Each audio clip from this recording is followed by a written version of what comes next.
Charities come in every size and type, trying to meet the many needs of people in this province. And although small can be mighty, it can also be hard to have the fundraising reach to compete with all the other asks out there.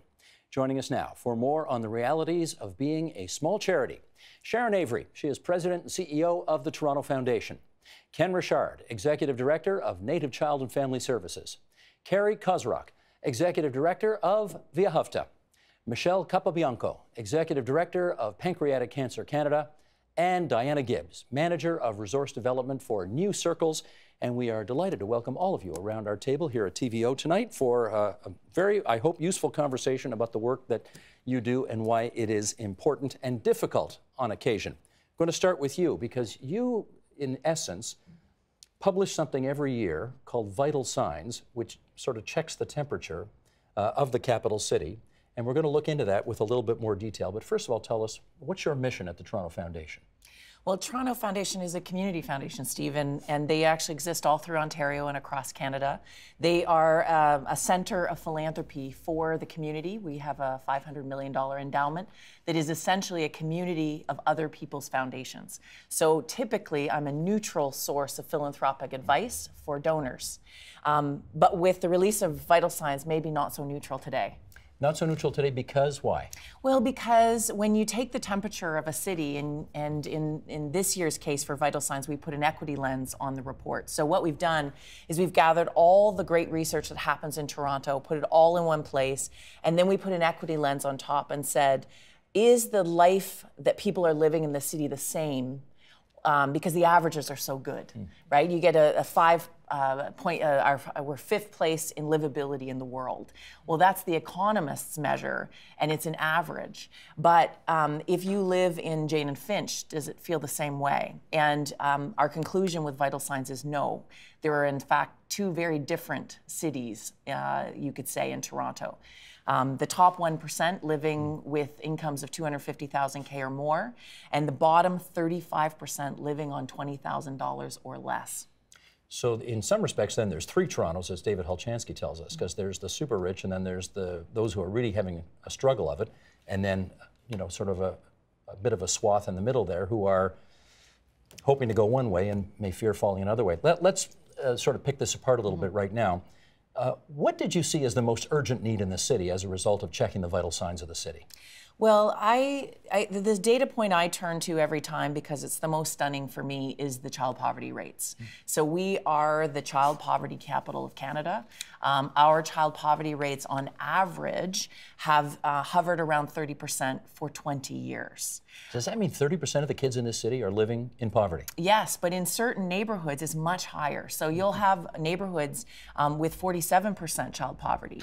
If you're talking about Indigenous kids in the city, it's 84% living below the poverty line. So I think that for if you were talking about donations and charity today, the thing that I think moves people is when they start to realize that we are one of the most livable cities in the world, but we have the child poverty rate in this country. There's a disconnect there. I guess one of the things we also need to understand is whether we're moving in the right direction or the wrong direction on all of the metrics that you're checking. Is this a city that appears to be getting better or worse? It depends on who you are and where you live. Sure. So I always use myself as an example. If I was grading this city, I would give it an A++. I have a great life. I grew up with parents who stayed together. I went to university. I have a healthy family. I live in the beach. I have a great life. But I would imagine if I was a single mom, racialized, living as a newcomer in this city, I wouldn't grade it an A+. I might grade it a C. And I think it's the tension between those 2 communities that I believe people want to get involved and solve, which is why we made this report the way it is, that we want it to be something that people action on, that they want to get involved in these issues and actually do something about it. One more question, though, before we get everybody else in, and that is, if you're that racialized single mother who is really trying like hell to make a go of it in this city, are the chances of you making a go of it better today than they were 10 years ago, or worse today than they were 10 years ago? That is a very difficult question to answer. I would argue that depending on your support network, you have opportunity. But I think there's a long way we have to go to make it easier for people to live in the city. And we have at this table some of the organizations whose mission in life is actually to make it easier for people to do well and to do better in this city. And Sheldon, if you would, let's bring up some of these facts here before we introduce them. Canada has more than 170,000 nonprofits and charities, more than 86,000 registered. 86% have 5 or fewer staff members. Look at that again. 86% have 5 or fewer staff members, and more than half have no paid staff at all. Volunteers run them entirely. The top 1% of organizations receive 60% of the donations. It's a lot like the other 1% in some respects. Smaller organizations tend to be more efficient, they say, than the larger ones because more of your donated dollar goes towards the cause. All right, let's hear about those causes. Carrie, what do you do at Via Hafta? Hi, Steve. I'm the executive director of Via Hafta. Which does what? So our mission, there are 2 parts to our mission. The first is we are dedicated to promoting positive change in the lives of people of all faiths and backgrounds who have been marginalized by poverty and hardship. And we do that we believe that positive change happens when we meet people where they are and create a path through which they can grow and change at their own pace. So our mobile outreach van goes out on the city streets 6 nights a week, delivering hot food, basic clothing, basic supplies to the most vulnerable people in our city. And that's an entry point into the organization. We then have people can progress into our job and life skills training programs and on even to paid work opportunities. I know what pancreatic cancer, on the face of it, I know what that does. I'm Native Child and Family Services. I know on the face of it what that does. Via Hafta is a name that I suspect 99% of the people watching us have no idea what that means. So what is that? So we're a Jewish humanitarian organization, and Via Hafta is Hebrew for "and you shall love," as in the Leviticus saying, "and you shall love your neighbor as yourself." Huh, okay. And so it's a Hebrew word, and that's where you've got the name of the organization from. Good. Okay, Diana, New Circles. What do you folks do at New Circles? Well, New Circles is focused largely on one of the subsets that's raised in the Vital Signs report in working with newcomers and refugees. We are based in the east part of Toronto and serve 5 of the neighborhoods that are under-resourced, including Thorncliffe, Flemington, Oak Ridge, where there's a high proportion of newcomers, and also the poverty levels are up at the level that Sharon's talking about, of 1 in 2 households living below the poverty line. So we have, it's a young organization, and we've began with clothing. So we provide free clothing through a large clothing bank that we've established. And we use that, we've designed it as a retail setting. So we use it as a platform to integrate employment training and social programs. And I think our real intention is really to help people meet their basic needs today, particularly newcomers and refugees, to get a foothold, but also to develop skills so that there's longer-term solutions to addressing poverty. And the name of your group? New Circles. New Circles Community Services is the full name. Well, refers to what, though? I think it fundamentally refers to social inclusion. It fundamentally refers to people coming to our site, getting a warm welcome, as we are proud of providing, and helping them build new circles of support and broadening their networks. Gotcha. Ken, Native Child and Family Services, what's your mission? We have a broad mandate to support Indigenous child and family life in Toronto. There's a pretty dramatic increase in Aboriginal child population, and there has historically been very few agencies to meet the needs of this population. And it's a population that, as you know, tremendous risk. That 84% child poverty rate is just one of the many toxic statistics that we have to deal with. We provide about 5 different core functions of services. One of them is child welfare and child protection, which has got its own issues. And in reference to the 60 Scoop, recently we'll tell you all about that. But we do many other things. We provide daycare services. We're the largest provider of Aboriginal Head Start in Canada. We have a standalone youth program really targeting Indigenous kids who are on the street. And we started that in the 90s when 1 out of 4 kids on the street was Indigenous. We have a standalone site in Scarborough serving a very impoverished community there. We are self-determined, community operated, And we have a broad mandate to provide cultural safety, but more than that, to start breaking the cycles that have been plaguing our kids for some time. Understood. Okay, Michelle, your turn. What do you guys do? Our mission is to put ourselves out of business as quickly as possible. Pancreatic cancer has a 93% mortality rate. So it is a death sentence. It is basically a death sentence. And it hasn't changed in 40 years. And so our job very much is to develop a sense of outrage that things haven't changed in 40 years and that's not acceptable. And it can't be the status quo, and it can't still be 1% of the money that we receive. We need to change that. And so we need to educate people in pancreatic cancer, GPs, so that they know what to look for.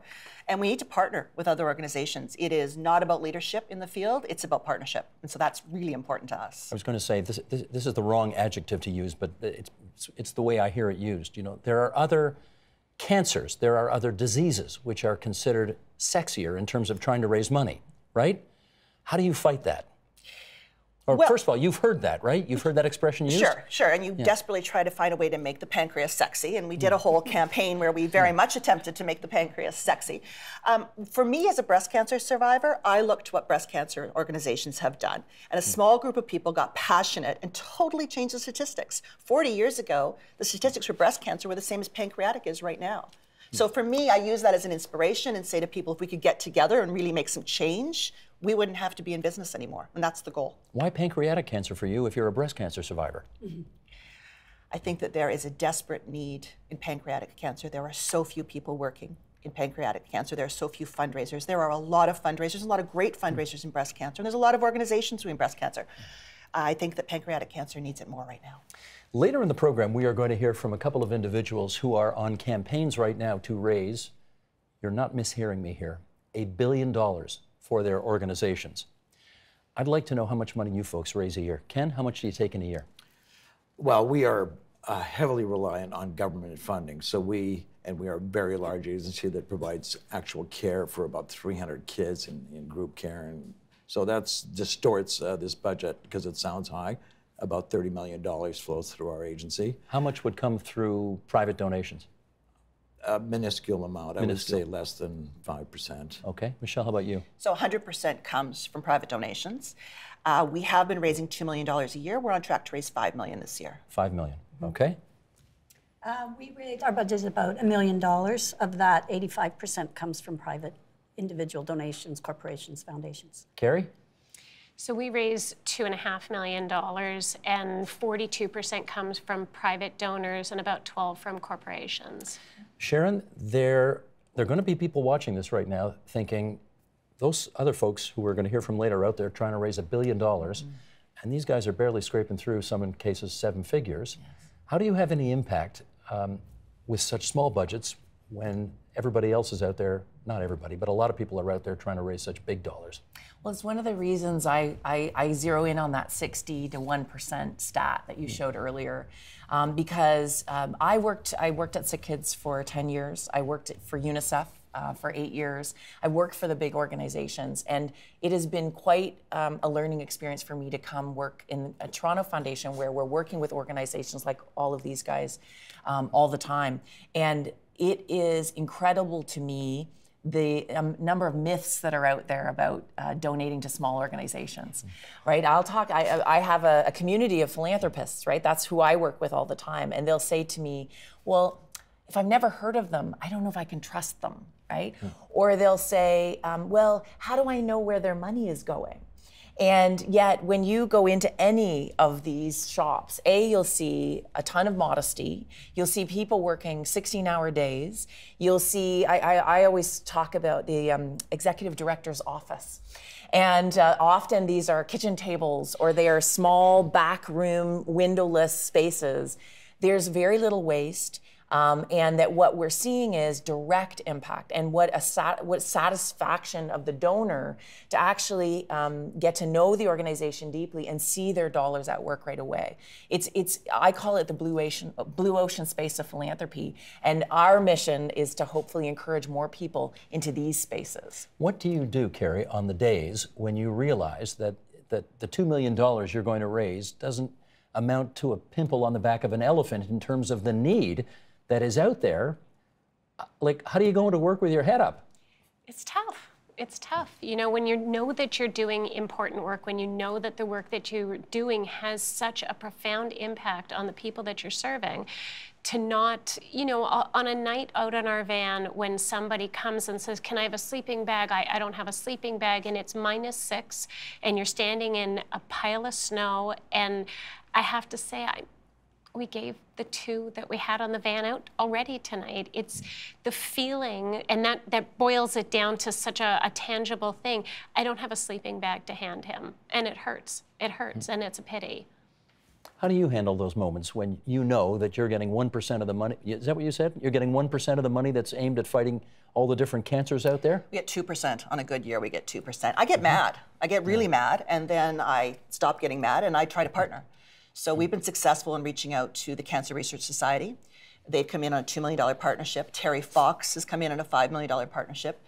We are still trying to partner with the Canadian Cancer Society. If we could, that could make a huge difference. Well, what do you mean if you could? Why couldn't you? We haven't been able to meet with them yet. What? We've certainly tried. We've had an executor come forward who was making a fairly large donation, and was being made to the Canadian Cancer Society, but without a specific cancer. And the executors got excited about pancreatic and asked the Canadian Cancer Society to consider directing the money to one of our projects. So not even having the money come into our charity, but directed to a project for pancreatic. But to date, they haven't moved forward with that offer, but we remain hopeful that they will, and we can be partners. Well, you just showed them up on TV, so maybe that'll work. It's not my goal. You know, actually, to tell you the truth, this is a horrific disease. This is a death sentence. And this is not something that we should be fighting over or struggling over. We certainly shouldn't be competing against each other. We should be partnering and getting the money where it needs to get to with your researchers. And there's really no room for anything else. Diana, how many volunteers you got? Well, that's what I wanted to mention in terms of assessing an agency by the size of its budget. We have we have probably over 300, and we have about 150 who are active on a regular basis. That is equivalent to about 10 full-time staff. So if we were to put the full costs of our budget, it would be much higher. The other thing is all of our clothing is donated. So we go through, so we serve 13,000 people individually during the year. So we're much bigger than it would appear on our on the balance sheet, for example. You punch above your weight, as the expression goes. We do, and mobilizing networks, resources, partnerships. I think a lot of small charities definitely punch above their weight, and also need to be assessed on their impact, on their outcomes, not on the size of their budget. Ken, how about you? How many volunteers? I have very few volunteers because of the confidential nature of some of the work that we do. But I did want to comment on the difficulties in terms of engaging, particularly philanthropy. We have an infrastructure of Indigenous agencies here. Most of them would be heavily reliant on government. Most of them would want to break free of the constraints of that and engage, in fact, with the community on many levels, including philanthropy. Notwithstanding all the rhetoric, and I must say it feels like that sometimes on reconciliation, and I can't tell you how many groups I've been asked to speak with, and there's been a resurgence of interest. It has not yet translated into somebody saying, how can I help in a tangible fashion? So we're at a point where we're having a look at the environment, and we are seeing a heavily competitive environment. We are seeing a lot of conflicting values. We are all seeing a lot of bias that might be built in that is working against us. I think there's a lot of anxiety around funding Indigenous issues from the private sector.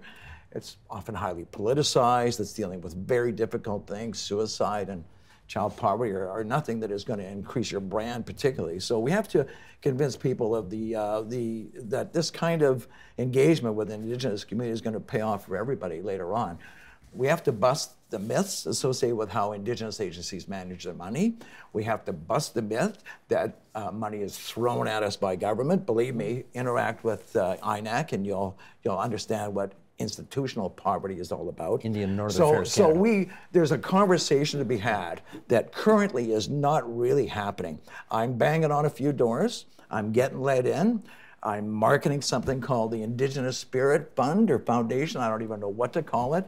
People are showing some interest, but you know, the nitty-gritty conversation is yet to emerge. Can I add something to this, Steve? Because I think that it's really interesting. I had a fascinating conversation with Vital Signs came out with our friend Alan Broadbent from Maytree.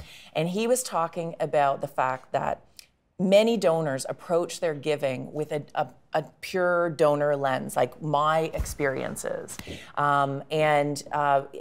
thus we see their giving patterns, right, to their alma maters, to their kids' private schools, to their local hospitals, and we understand that deeply. My mom died of pancreatic cancer, so I get that desire to do something that is personally meaningful. I think what we should be talking about, and it's one of the things we're hoping to drive with a Vital Signs conversation, is community lens. Thinking about giving to things that are outside your experience, right? Things that we are now living in a city that is heavily affluent or heavily poor and very little in between. And thus, our affluence, those philanthropists that might want to step into an Indigenous issue or to a targeted cancer issue or to homelessness or newcomer issues, they're not exposed in their day-to-day lives to any of these things. I always say it's not that I think that the affluent don't care. It's that they have no exposure. So you got to get to them. So that's actually interesting, because the other part of our mission is really about mobilizing volunteers in meaningful hands-on experiences.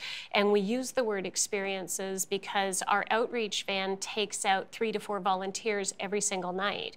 And when you go out on the van, you're actually serving the people who are living out on the street. So whereas the bulk of the affluent community would never have occasion to talk to people who are living on the street, especially the most vulnerable, which is who is serviced by our van, here they're in a position to be actually handing out hot food on a cold night, dry socks to someone with wet feet. And it drives home the need in a way that a report, as great and important as a report is, it can't speak to the same thing, because when you're standing out on the van and you also have wet feet and you're handing dry socks to somebody with wet feet, that experience and what that means to you as a person is incredibly powerful. Just follow up on that a bit. What kind of feedback do you get from let's say, very well-off people who decide to go out and pour hot chocolate for homeless people in the middle of the night?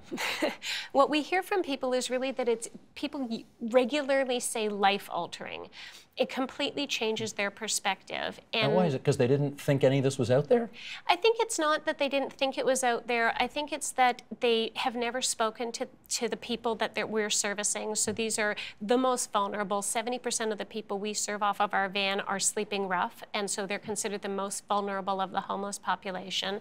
And when you have a conversation and you hear their stories, I think it's very perspective changing, because they're no longer other, they're no longer those people, which is how a lot of people refer to those who are on or near the streets. And it's somebody who tells their story, and you can hear your story and their story. And their stories aren't so different from our stories. And, you know, for a lot of people, the difference between them and someone like them and someone like me is that I have somebody standing in my way before I go down a certain path, whereas they don't have someone standing in their way. Interesting. And it's really fascinating to learn that and understand that in so many ways we're very much alike, and it's illuminating. When donors go out on the van and they experience this firsthand, what we hope they get from it and what we hear them say is that they understand that the need is real because they have provided for that need, and they also develop a sense of empowerment. We believe that people want to do good, and we provide them a way of using their time and their resources and their skills to do good. And when they can do good, they're empowered in the face of something overwhelming, poverty and homelessness. What is a regular person supposed to do about such a huge issue? If entire cities, entire governments can't solve the problem, what could regular person me do? Well, Actually, you can do something. That's And it's empowering. You become frozen. I mean, for us, because we don't have survivors, we have so few survivors. And so people think that's just a death sentence, that's it, there's nothing I can do. They also, to your point, there's a lot of myths about charities and how we're run, what the cost of fundraising is, and there's no comparing apples to apples when you look at cost of fundraising. We all report it differently, even whether we're with charity intelligence or not, we report it differently. We spend money differently, and people have a real perception about how we operate. I often hear, we are not heavily volunteer run, we have employees. And the number of times I hear, oh, you're so great, you volunteer all your time. You must be a volunteer. This is a profession. Fundraising is a profession, running an organization is a profession, and we couldn't do the work we could do without having people staff there. We're not overpaid, but we have staff. I want to find out from Diana, what you told us you have maybe 300 volunteers out there. This may be a stereotype, but I'm assuming not too many of them come from the 1% in this community. Is that fair to say? Come from the 1%. You're discussing the 1% income earners. I'm guessing. In fact, yes. Is that right? A lot of them do. Huh. And I guess a couple of things I would want to point out is someone can be giving large amounts to hospitals, and they can also be giving a proportion of that money. It's not either or. It's both. And in terms of two questions that you raised, one is, what do how do you not get overwhelmed? Well, I think it's because you circumscribe. You say, okay, this is what we can do, and we're going to do this very well, as best we can, but we can't do more than that, and we don't. So that's why we have a set of postal codes that we serve, and we have some other defined criteria for who we will serve. Within that, we want to deliver. But that means, for example, for me, when you're looking at people, where can I give? How can I get outside my experience? I would encourage people to look in their own communities. You don't have to go across Toronto or North Toronto. It's everywhere. And there are some neighborhoods that have much higher density poverty. Go to those agencies, find out what they're doing. And in our case, we have a clothing bank. People can come in, they volunteer, they're serving the clients, they're meeting the clients. They can run a social program, they can help with our employment training. There's so many ways to get involved that really responds to that particular person's interests, because we're not trying to change people what they care about. I think you're just talking about broadening horizons, and everybody cares, I expect, about a healthy, prosperous Toronto. Well, some people care more than others, I hate to say it, and here we've got some numbers to share on that. This is from Imagine Canada, the Personal Philanthropy Project from last year. In 2012, Canadians gave more than $9 billion a year to charity. People, how about this? People with higher incomes, of course, give more money to charity, but give a smaller percentage of their income. Isn't that interesting? Canadians earning $50,000 or less give 2.9% of their income to charity. Those earning between $100,000 and $800,000 give less, 1.6 to 2% of their income to charity. And people who earn more than $900,000 on average give about a little more than 2.5% of their income to charity, and it increases as the income does.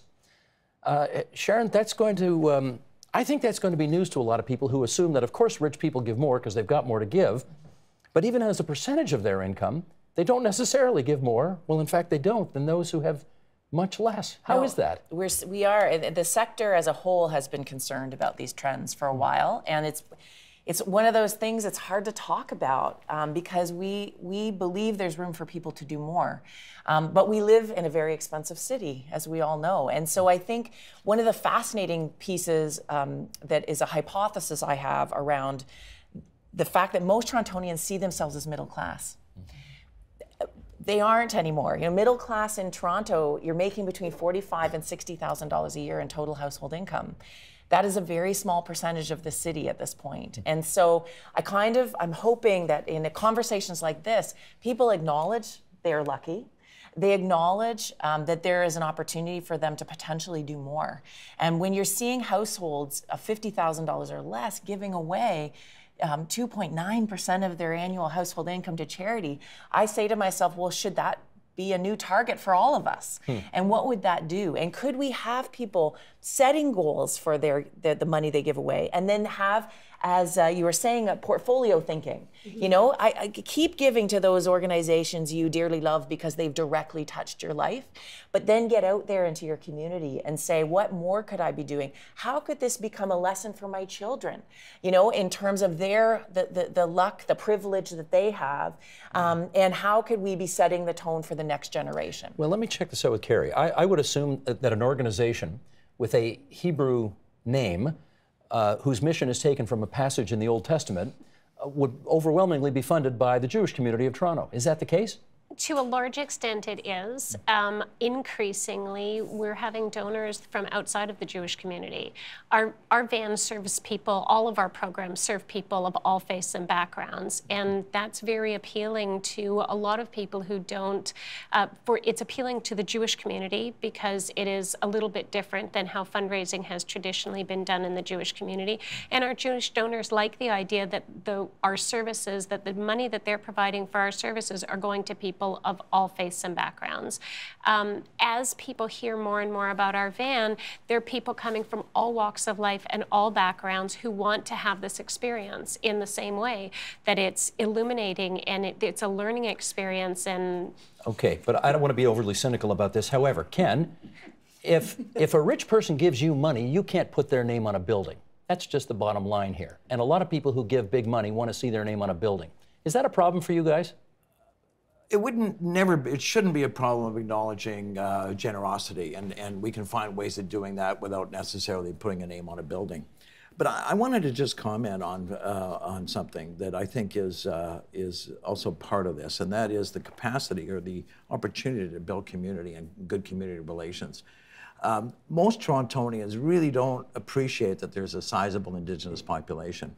Indeed, I think the newcomers, of which Toronto is certainly made up of, might be completely naive about this community and really be relying on old stereotypes and myths and whatever, that Aboriginal people live up north or out west and teepees and such.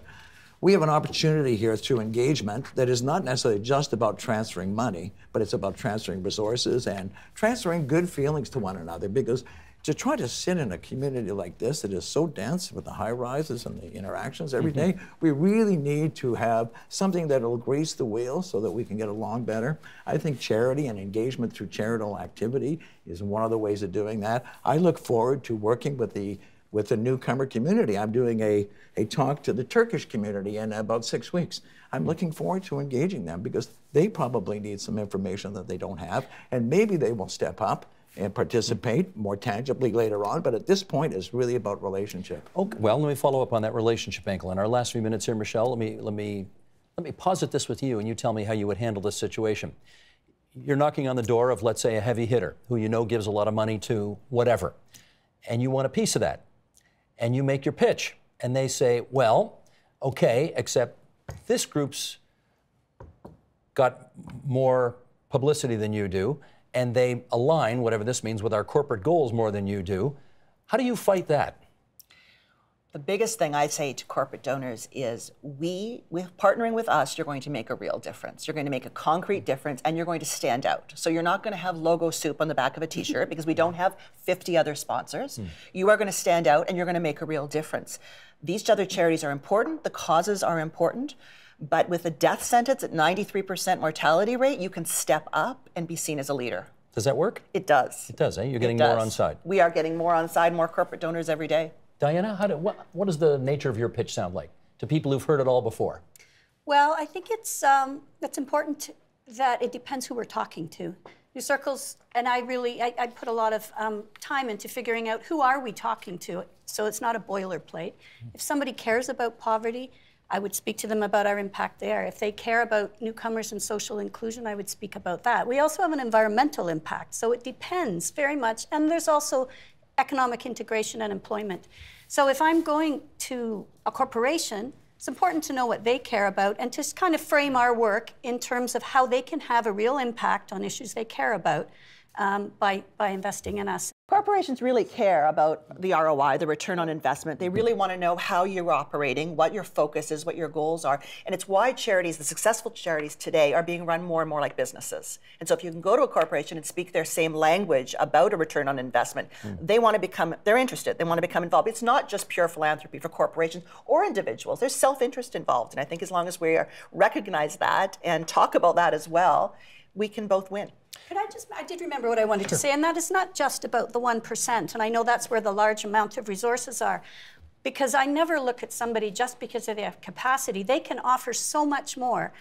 Yes, financial, and we need financial contributions. They can open doors. Maybe they work at a corporation. They can get us that meeting. They know somebody. I mean, there's 2 degrees of separation usually between almost anybody you want to meet these days. So I think that's what's so important. It's not just about mobilizing the 1%, but it's mobilizing the city to think about the full community that they live in. Well, I'll tell you, I'm glad we were able to mobilize all of you out of your organizations today to come around our table and have this conversation. And people should definitely look up all of your organizations and help them out because you're all terrific. Thanks very much. Thank you. Thank you. You're welcome. Thank you. The Agenda with Steve Paikin is brought to you by the Chartered Professional Accountants of Ontario, helping businesses stay on the right side of change with strategic thinking, insightful decisions, and business leadership. Are you on the right side of change? Ask an Ontario CPA.